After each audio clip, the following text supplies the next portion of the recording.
What's up guys, it's Natra here and we're back with another Football Impact video with the Premier League not on this weekend because of the fourth round of the FA Cup. It was just the Bundesliga and the other leagues as well to talk about this week, so we're going to kick it off with the Bundesliga. And the Bundesliga, Bayern Munich just showed their superiority, but they were 2-0 down in this game because Hoffenheim were 2-0 up and also missed the penalty, so they could have been 3-0 up in the first 10 minutes. But then Bayern Munich thought, ooh, we're 2-0 down, could have been 3-0 down. We need to show why we're the best team in Germany. I'm probably going to win the Bundesliga again. And he came back and won 5-2. And Sir Wagner scores his first ever goal for Bayern Munich, even though it was against his old club when he used to play for a couple of months ago. And Bayern Munich looked like to be winning the league again. But one player I want to give a shout out, I thought Vidal had a really good game. He scored in this game as well. He looks like there's a lot of speculation. He's not happy there. But he stepped up in this game. He scored a really good goal and also was man of the match. Truly deserved it, and good work for Bayern Munich to pretty much show they're going to win the league again. And Hoffenheim looks precarious to them. They're now 10th in the league and they haven't won a game in 7 now, so they're in a bad run of form and they need to get that form ticking now because they may not finish in the European spot this year, which would be a big miss, big terrible season for them because A, they should be, and B, they have a really good manager, so you need to get that form ticking. Wolves, Hoffenheim, or you guys are not going to finish Europe this year. Borussia Dortmund drew 2-2 against Freiburg. The biggest talking point is Pierre-Emerick Aubameyang started in this game, played a full 90 minutes, and was booed and jeered to the high heavens because the Dortmund fans said, I think it was a banner saying, no one is bigger than a club, so that pretty much meant Aubameyang is going to be gone. And read reports this morning that Aubameyang is actually on the verge of going to London to have his medical and join Arsenal on I think £60 million, 65 million euros I think, give or take. So it looks like he's only a matter of time for going to Arsenal. But going back to the game, he was booed and cheered. He had a terrible game. I didn't have a great game because he looked out of sorts. He didn't look like the Aubameyang goal really. Maybe his head wasn't right because of transfer that's going on around about now. But Dortmund were 1-up in this game thanks to Kagawa, who scored the last game as well against Hertha Berlin, scored in this game. But get credit where it's due. Peterson scored 2 blinders of goals in this game. The first goal was a good finish, and the second goal was world class, maybe Bundesliga goal of the year. May even tipped Serge Gnabry's goal he scored this season for Hoffenheim. But it was an unbelievable finish. And then at the end, Dortmund just came back for a point in the end. But they weren't at Dortmund, they really are struggling with goals, and if Aubameyang is gone, they need to bring a replacement. It does look like it's between Timo Werner and Lucas Moura from PSG. Now, if I had to pick who scored the goals for them, it had to be Timo Werner. But Lucas Moura could play up front and maybe even, because he's got pace, but they need to go and bring a player in at Dortmund, and they need to do it now before they sell Aubameyang. And if I had to pick which one they should get Timo Werner, but Lucas Moura could also be a good signing. Freiburg, good point for them to stay in the league. Schalke win 2-0 against Stuttgart, and Stuttgart sacked their manager after this match, which I'm really surprised because they're only just promoted. They should give them at least a season. I didn't think they're in bad form, Stuttgart. I had to look up the table. Yeah, they're in 20 points and they're only a couple points off being in the relegation zone. But to be perfectly honest, Cologne are on really good form, and also Werder Bremen are ranked assistant this year, and Frankfurt, for me, Hamburg need to get relegated because I'm sick and tired of that clock ticking many days they have to stay in the league. So I don't think they've been a bad season this year. Sure, I thought they've been excellent. They beat Dortmund this season. They've also nearly beat Bayern Munich this year, apart from a penalty save from the goalkeeper. So they've really had a good season this year, Stuttgart. Yes, they have struggled away from home. But I thought they played alright against Schalke. I thought Schalke they look like a top 2. They look like Schalke or a top 4 team. They've got really good young players coming through. Like one of the American kids looks like a decent player. And they also got Goretzka, who we all keep rating this guy. But he was excellent in this game. And it just shows to show what Schalke have got in that youth academy, and they've really got some potential players. But going back to Stuttgart, I think Stuttgart, yeah, they're in a relegation battle, but I still think they will stay up. I think they're not the worst team in the Bundesliga. I just think it's a little bit hard done by for them sacking their coach that got them promoted last season. I think it's a little bit harsh on them. But it's my problem is, you don't get the results, you're out the door. So the big, massive win for Schalke. to get them fighting for top 4 spot this season. Leverkusen, who are Schalke's rivals for that top 4 spot, win 2-0 against Mainz. And the sensation of the season, that is Bailey, who scores an absolute another cracking goal. The back heel goal he scored last week was good. This goal is up there with one unbelievable goal. He finessed this into the bottom corner, not bottom corner, more like angling into the goal. It was sensational. It must have been 20 yards, 25 yards or something. It was an absolutely sensational goal. He is right now on fire right now. But the thing is, lost speculation, can he play for Germany at the World Cup? Well, he is playing Germany, but he is actually Jamaican. So, but give credit to he looks a real player, and maybe Germany should get him, but he really want to play for his home country, Jamaica. So, I'm looking forward to see what he can do. But I tell you one thing, he's got so much potential because there's so many clubs that can help him this summer. Tottenham, one of them, and also Arsenal, and also my club Newcastle are looking at him too. But he looks a real prospect for the future, and I think he is one for the future. So a good one for Leverkusen to keep them second in the league. Mainz, you know what your team's going through this season. To stay in the Bundesliga this year for Mainz is a big priority for them. And the last game is Frankfurt. Big club by 2-0 in a big sort of Champions League, Europa League fight. Frankfurt are in really good form now. That one puts up the first. So I didn't really give Frankfurt a lot of mention this season. So I thought I'd mention today because they're in really good form right now.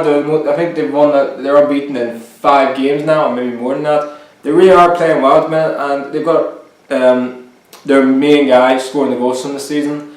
And you also look at Klaubach. Klaubach don't have a good goal difference, and Torgan Hazard is a talent, but he can't do it for that team. The other players like Raphael and many other players have to chip in for goals. They don't have that, and that's the reason why I think Klaubach will not finish Europe this year. They may get the Europa League spot, give or take how bad the other teams have been this season, but Frankfurt really do look like a Champions League prospect now because they've got goals in their team, and they've finally got a goalkeeper who can actually save for once in their lives. So good win for them, and maybe Frankfurt could finish Champions League this year. It'd be a big shock, but they can. Klaubach probably need to go and buy a striker in the next 2 days, or they're not going to get in the Champions League spots or maybe finish in Europe at all. So guys, look at the Bundesliga table where Bayern Munich just superiority continues. They're on 50 points. Then it's Leverkusen and Schalke on 34. A point back is Frankfurt, who are 4th. Then it's Leipzig, who I think drew against Hamburg this weekend, so that's 2 points drop for them. They're not good form. Dortmund there's Dortmund, Klaubach, then Augsburg, Hoffenheim and Hanover were at the top 10. At the bottom it is Hertha, Freiburg, with 1 point move to 12th. Then it's Wolfsburg, then Stuttgart, Mainz, Werder Bremen, Hamburg and Cologne. Stay they are, but Cologne drew this weekend. So they're in really good form right now. They're actually unbeaten in the last, if I look it up, 3 matches. So they're a good level around 4 now. They're unbeaten in the last 3 matches now, Cologne. So they're definitely picking points up. So good point for them, but they're still bottom of the league. So guys, let's move on to La Liga. And in the Liga this weekend, Barcelona's superiority continues up the league. Beat Deportivo Alaves 2-1, but Deportivo Alaves were 1-0 in this game thanks to, I would say, shocking defending from Barcelona, even though Alaves was on the counter-attack. Good finish, even though he slept but in the net, so it totally confounded the stadium. Then in the second half, Suarez scored a blinder and Messi scores a world-class free kick. Also, Coutinho made his debut for Barcelona in this game and had the good, the bad and ugly really. The good, he almost scored. The bad, he slipped and nearly ran into one of the fans. And the ugly, he could have easily got an injury from that too. So it wasn't a great debut for him, but they won the game anyway. But it's going to be interesting how Coutinho fits into this Barcelona team, because I watched him, he was like playing number 10 position, but he was playing wing. So it's going to be interesting how Messi, Suarez and Coutinho deal that front 3. He also put the belly back in the team after his injury. So Barcelona got so much options now they didn't have last season. Yes, they had Neymar, they had Messi and Suarez, but didn't have like an option in midfield. Coutinho can play midfield. So it's going to be interesting how you can do that team. Well, big win for Barcelona to continue their superiority in La Liga and still be unbeaten in La Liga. Atletico Madrid win 3-0 against Las Palmas, and Las Palmas for me are the second-hand the worst La Liga team I've ever seen at defending. Honestly, you can see the goal difference must be over -30 or something, because the goals they're giving away is basic errors. The first goal is a great goal from Griezmann, but for goodness sake, who's tracking the run? The second goal from Fernando Torres is the same goal as Griezmann did. It's basic errors, and the third goal sums them up as a whole.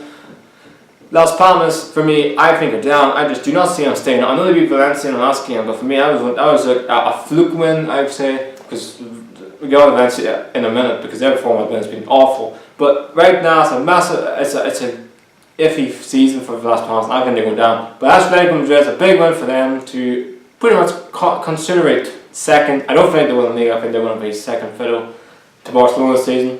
But I think they will finish second above their arch rivals, Real Madrid. And getting on to Real Madrid now, they beat Valencia 4-1. Cristiano Ronaldo scores 2 penalties. Marcelo scores an absolute blinder, and so does Toni Kroos as well. Valencia did get a goal back, but they were poor in this game, Valencia. I mean, this is Real Madrid, who got knocked out in the Cup del Rey in the last 16 against Leganés, who are the weakest La Liga team and spent no money in that squad whatsoever, and got knocked out in the Cup by them. The pressure was on Real Madrid. Valencia are at home at the Mestalla, where they beat Real Madrid last season. And what do? They give away a sloppy penalty, and Ronaldo puts in the back of the net. It's basically, I just don't know what Valencia were doing in this game. And you can totally see they are struggling confidence-wise, Valencia, because they weren't passing the ball as crisp as they were at the start of the season. They weren't just creating their chances as they were at the start of the season as well. But I will give credit to Real Madrid, because this is the biggest game. I think this is the best win they've had this season. They look like the Real Madrid of old. It looks like that Zidane has went back to what they were last season. 4-3-3 is what they played last year. They played the 4-4-2. I don't think it's worked this season. I think Ronaldo looks isolated up front. He put him in the wing position, and he was excellent. And also, I will give a big shout out to Marcelo, who I thought was outstanding in this match. And he was a captain for the day because Sergio Ramos was suspended. He was excellent from his first minute to the last. And big win for Barcelona, big win for Real Madrid to make sure they're definitely in the Champions League for next season, because Real are nipping at their heels big time. So massive win for Real Madrid to restore confidence. As for Valencia, that's a big if in their title. That's a big if for them. Maybe not finishing third this year, because Real Madrid right now only 2 points ahead of them. Plus Real Madrid have a game in hand. So I don't think Valencia will finish third this year. They probably will finish fourth, maybe even. Sevilla, who are one of the teams challenging for the top 4 spaces this year, did not do enough, because they drew 1-1 against Getafe, even though Muriel came off the bench and scored a goal, and that was a really good goal. But then Getafe, just at the end, got a late equaliser, even though you could say, yes, he did foul the goalkeeper, but again, yeah, I can see it pulling both ways, because the goalkeeper I think needs to be more stronger than that, but it could have been a foul, so yeah, you could say Sevilla were robbed of 3 points. But I thought Getafe played well in this game. They had a game plan from the start, frustrate Sevilla the whole game, and they did that at the end. And good point for Getafe, because I think they're in really good form now, and I think they're safe this season. They've got enough points right now for me. Yes, they probably need another 10 maybe to stay in the league, because I think 38, 36 points will keep you in the league this season. So they've had a really good season this season. Getafe as a new pro club, and I think they could easily comfortably finish top 10. As for Sevilla, their biggest problem this season is scoring goals, and you can totally see it in the team. Muriel having to score 5 league goals this season.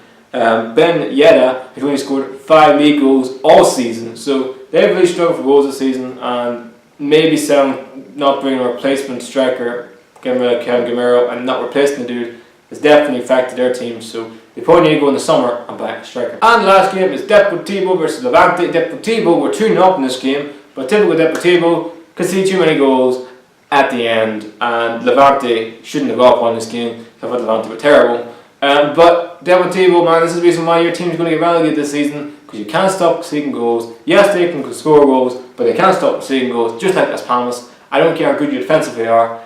Yes, you can put the ball in the net, but if you can't stop conceding the goals, you're going down.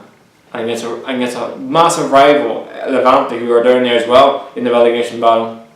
So that's 2 points dropped for Deportivo, and probably put them down to the second division in Spanish football. So guys, look at the La Liga table with Barcelona top 57 points, then it's Atletico Madrid, who are 46 points, 6 points ahead of Valencia. Then it's Real Madrid, who are 4th, just a point ahead of Real. Then it's Sevilla, there just a little bit of gap back to them. Then it's Elba, who are 7th.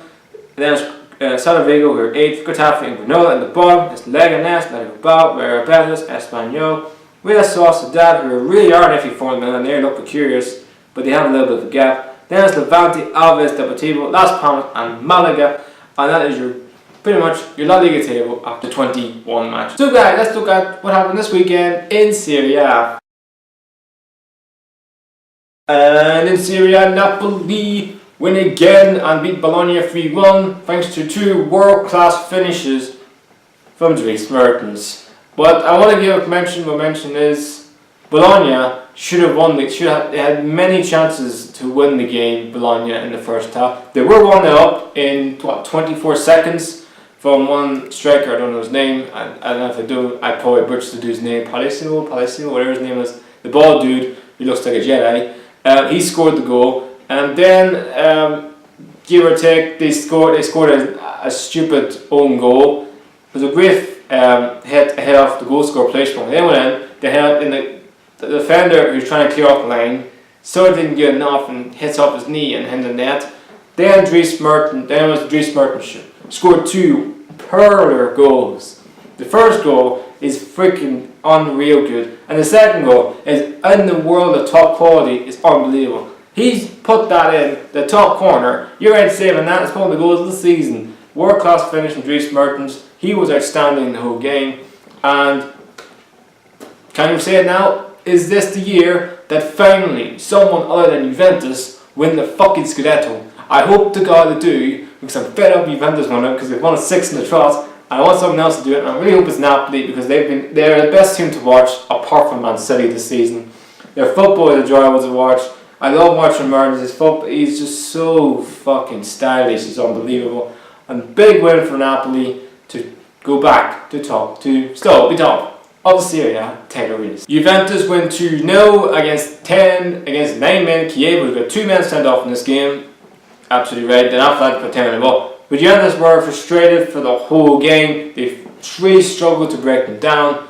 But Khedira scores an absolute pearl of a finish, and then Higuain just slides his header into the net. It was a comfortable one in the end for Juventus. It wasn't, I wouldn't say comfortable, it was a tough win in the end for Juventus. But Juventus do what Juventus do. They keep winning, and there is definitely going to be really interesting how Napoli and Juventus fare up at the end of the season. Maybe that massive game coming up in the next couple of months between Juventus and also Napoli. Maybe the decider of who wins the Scudetto title this season. Big game this weekend in Serie A was AC Milan versus Lazio, where AC Milan make it 2 wins and 2. And Lazio, who did miss Immobile because he had an injury in the last game, even though they won 5-1. But they totally did miss him. But AC Milan I thought were excellent. I thought Bonaventura had a really good game. I also thought many other players stepped up to the plate for AC Milan as well. Kessie looks, well, I don't know what the hell that man's been doing the last 2 games, but he's been sensational. But Lazio sort of had struggled in this game. They really did miss Immobile because they had big chances at the end to even get a point. All they had to do at the end was there was a great ball in from one of the Lazio players. Then just at the end, you expect one of the Lazio guys just to tap it in. He doesn't tap it in. If that was Immobile, that would be 2 apiece. So they missed him big time. I also thought Ligue, who he looks a really good player, had not such a great game. I think AC Milan definitely make sure if you stop him, you stop the team, which they did. And it was a big win for AC Milan because there was a lot of speculation that AC Milan, if they lose this game, Gattuso was out of a job. So, but massive win for AC Milan to probably finish, maybe an outside chance of a Europa League spot this year. They're not going to finish in the top 3 this year, AC Milan, because they're single-handedly been shit.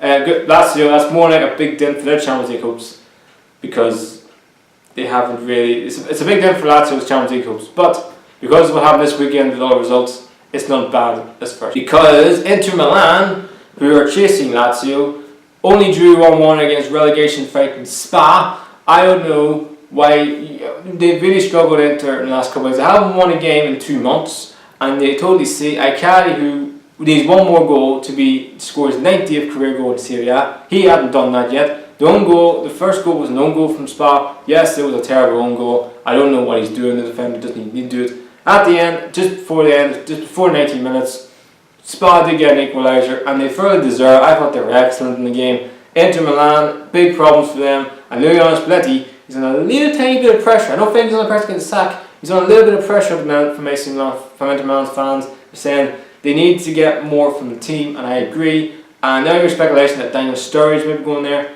Is he what they really need right now? No, I think they need a creative midfielder, and I can see Lucas Moura or even Pastore, who's been linked with Inter Milan. He's definitely what they need because they just lack creativity going forward, and you really feel sorry for Acadie because he does need someone to link him up the play, put the balls in him, because you're not going to give strikers need service. If you don't give him the service, he's not going to score. So Inter need to get back to winning ways, or this season with big high hope for them at the start of the season because they had a really good start and they maybe thought maybe outside chances to win the scale this year. Sort of failing right now, falling like a tree. I need to get the wins picking up, or they may not even get European spot this year. Also, Roma, who also challenging them two teams, they also got beat, and they are not playing well at the minute this season, Roma, because there's some speculation that Edin Dzeko has been there with Chelsea. He didn't start in this game, and what happens? Roma don't score and don't win in this game, so they really need to get that Dzeko situation sorted as soon as possible because it's affecting the team. And Sampdoria, who got a last minute winner, and I thought they were excellent. And who do you think scored it? Jacker fucking Rini. He's just been nothing short of sensational this season. He got another goal, and I'm running out of superlatives for this guy because he's 35 years old and he's one of the top goal scorers in Serie. I mean, this is just unbelievable. So a big win for Sampdoria, and because right now they're only a handful of points behind Roma and behind Lazio and behind Inter. So are they the outside challengers for Champions League players this year? Could be really tight, but just think maybe just too much for them. But they also got AC Milan plucking away as well. So it's going to be interesting at the end of the season for who get the Champions League, Europa League spots, and Napoli and Juventus fighting for the Scudetto. And last game is Atalanta versus Sassuolo. A 3-1 for Atalanta. Routine win. Sassuolo need to pick points up or they're going to go down. Atalanta, a big win for them to pretty much finish mid-table. So guys, look at the Serie table where Napoli top with 57 points, one hand Juventus. Then there's a big gap back to Lazio. Then it's Inter, Roma, Sampdoria, Milan, and Atalanta, Udinese, and Torino. At the bottom it is Fiorentina, Bologna, Chievo, Sassuolo, Genoa, Cagliari, Crotone, RC out of the relegation zone with a big win this weekend. Put Spal back into it. Then it's Verona, who lose, and Benevento, who keep on losing, and pretty much you're all going to say this. Bye bye Benny, you're going down to Serie B. So guys, look at the last Ligue 1. And in Ligue 1 this weekend, the big game was between Marseille and Monaco, and it was an absolute thriller game. It had 4 goals, could have had a man sent off, and possibly you've seen one of the worst goalie keeping, you've seen probably one of the worst defending you've ever seen in your life. Starting off with Marseille, they took the Monaco. They took the lead in this game thanks to Keita, who's got a really good finish. Then at the other end, Marseille got an equaliser thanks to bad goalkeeping from one of the goal from Subotic. I don't know what he's doing. Rami went in and put the 1-1. That was at half time. In the second half, it was 2-1 to Marseille thanks to the guy who used to play for Monaco last season, Germain. He made it 2-1 to Marseille, and then you thought, oh, hey, this could be the end. Marseille could beat them. And they had other chances as well. Turbin had a big chance as well. Payet had a shocking game, but he put in a really good delivery into the box for Germain. He made it 2-1. Then just when you thought Marseille were on the verge, but then Marseille don't learn from their mistakes. Fabinho just runs into the defence. Don't ask what the Marseille defenders are doing. I haven't got a clue. I'm still trying to figure out what they're doing. And he puts in the net, and it's 2-2. Was a draw a fair result? Possibly yes, it was a fair result. And I think that's 2 points dropped for Marseille. Then it is for Monaco. I think that's a big point for Monaco because their form has not been great this last couple of games. Marseille are in really good form, and they should have won the match. They had the chances to do so. And they won that game. They actually would have been second in the league. So that's sort of not what Marseille need at this moment in time because they need to get Champions League football. They haven't been in Champions League for 4 to 5 years now and need it majorly because the investment they put into that team.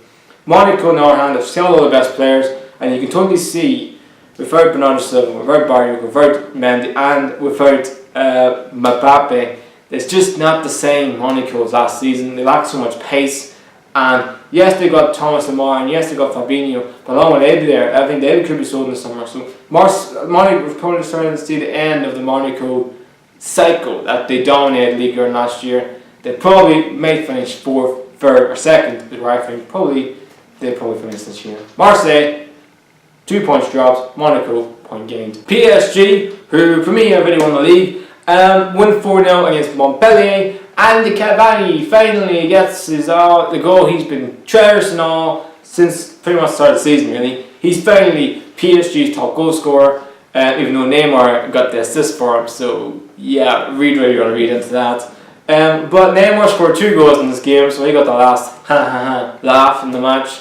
So sure, yeah, Cavani, you may have got that record, but I scored 2 goals in the game, so yeah. There's always a friction between Cavani and Neymar because Neymar doesn't score 2 goals if Cavani gets a record. So anyway, also the 4th goal was basically 4th goal really. Dortmund won. Montpellier didn't have a good game defensively. PSG superiority is showing, but can PSG do this against Real Madrid in the Champions League in the last 16? That is what I want to figure out. That's what I'm sort of can't wait to see because I think it's a massive glamour tag. But PSG can beat Real Madrid, bro, that would be unbelievable. That would literally be a big statement of intent. You know, Real Madrid have been shocking this season, but that would be a statement of intent for PSG. Big win PSG, good win PSG, because I think they've won the league to give them confidence. They need the confidence, they are confidence, so good win PSG. Montpellier, you just play PSG at the wrong freaking time. Bordeaux, under new manager Gus Poyet, win 3-1 against Lyon. Lyon, who are absolutely awful defensively in this game, but Bordeaux, new manager, new bounce, like it always has been. When you have a new manager, the players obviously become good from good to a top drawer in like that, which I find amazing. Malcolm had a very good game. He set up a goal, he got a penalty, he scored a penalty, and yeah, they also scored the other penalty. It was a routine win for Bordeaux. Yes, PSG get a goal back thanks to Fekir's corner. Fekir, who put the ball in, and I think one of the Lyon guys headed in. But Lyon did not have a good game. There's obviously just one of those games you go in a massive high and you beat PSG, and then you get back down to earth and get beat by Bordeaux. But Bordeaux, give credit to PSG, big win, because they need a win as soon as possible because they're looking behind them instead of front of them now. If they can keep this going, they will probably finish mid-table. Big game as well, down the bottom was between Toulouse and Troyes. Toulouse, a huge win. They needed a win and they get a win, a 1-0 win against Troyes, who were right now swap places with Toulouse in the table, with Toulouse massive win. So yeah, big win for Toulouse.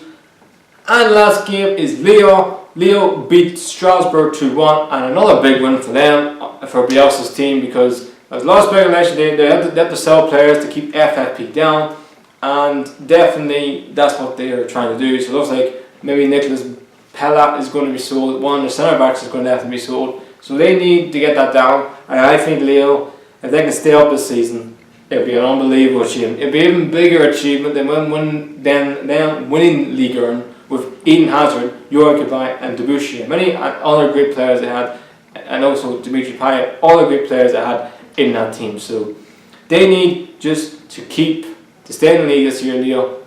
Strasbourg, 2 points, that's a big defeat for them, but it looks like they're going to be pretty much safe this season. So guys, look at the league earned. It were PSG, top 59 points, then a big gap back to Lyon, who are second, then Marseille and Monaco, which is only 1 point separating those 3 teams.